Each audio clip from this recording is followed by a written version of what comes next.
uma coisa que eu noto muito assim, os livros, os conhecimentos que estão muito relacionados principalmente à Umbanda, eles estão muito engessados.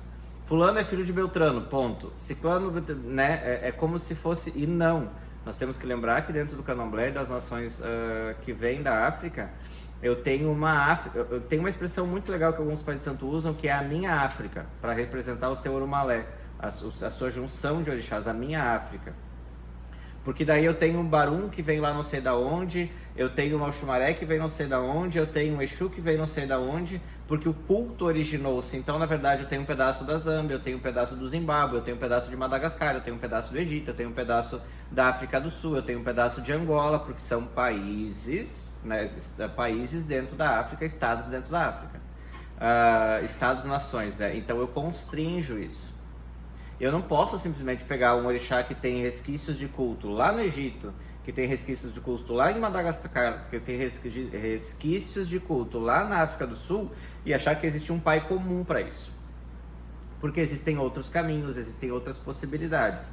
Então, quando umbandifica, né, o culto, tende-se a dizer, fulano é filho de Beltrano, mas não é assim. Muitas possibilidades existem no caminho. Então existe uma deusa guerreira selvagem que não se permite vender como objeto lá na Grécia, que era Diana, né? Artemis, antes de Diana, se eu não me engano. Diana é quando ela vem pro espectro romano já do culto. Era a deusa Artemis, se eu não me engano. Então eu já tenho lá essa divindade. Significa que eu saio da África, eu vou para a Grécia, saio da Grécia, antes disso eu também tenho essa divindade, né? Eu não posso pegar alguém e dizer que é mãe de todo mundo, porque as forças naturais vão se transformando de uma forma aonde o culto chega para nós assim, mas ele tem origem, né? Então é importante que a gente lembre que não dá para colocar todo mundo num balaio de gato e dizer que tá todo mundo igual, né? Ogum é filho de fulano, Oxóssi é filho de Beltrano, Otim é filho de Triclano. Não.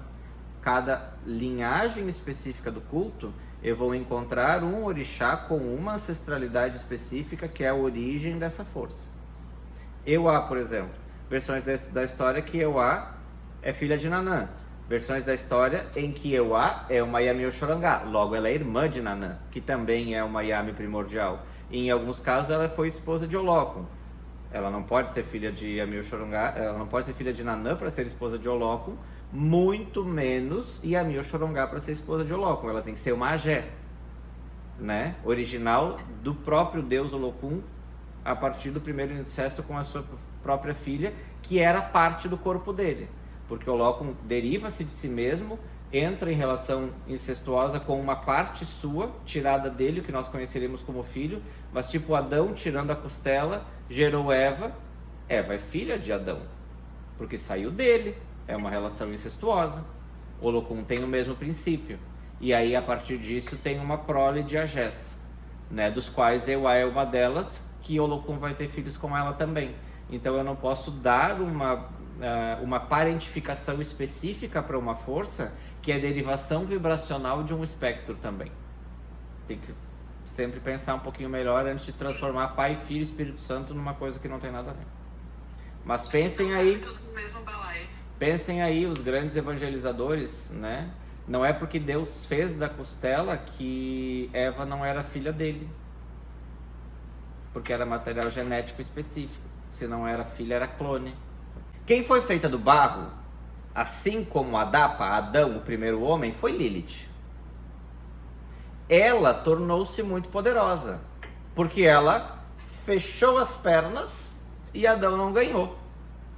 Parou o mundo. E aí, conta-se então a tradição que uma segunda mulher foi tirada da costela para ser submissa. Isso é clonagem. Filha do DNA de Adão, ela era filha dele. O original do DNA de Adão, ela era ou filha ou clone. Então, ou ele estava comendo ele mesmo numa versão feminina, ou ele estava transando com a própria filha, porque a esposa foi expulsa do paraíso, porque dizem que era a própria serpente, e foi viver com Samael, no mundo que lhe cabia. Sabe, às vezes a gente tem que dar uma olhada na historinha que eles contam para boi dormir e lembrar que a gente não é gado. Porque nós não somos gado para ser conduzido. A mulher que foi feita do barro foi Lilith, junto com Adão, Adapa, o primeiro homem. E aí ela, cobra venenosa, conhecia o fruto proibido e não deu-se para comer, né? E aí, então, o Criador retira da costela de Adão uma parte clonada dele, que ou você vai ver que é um clone, e isso originaria todos os problemas genéticos que a gente tem, porque a gente sabe que clone não pode transar com a sua parte geradora, porque dá problema genético, ou por filiação parental, ela é filha dele, porque originou-se numa segunda geração dele mesmo. Parem de contar essa história para boi dormir.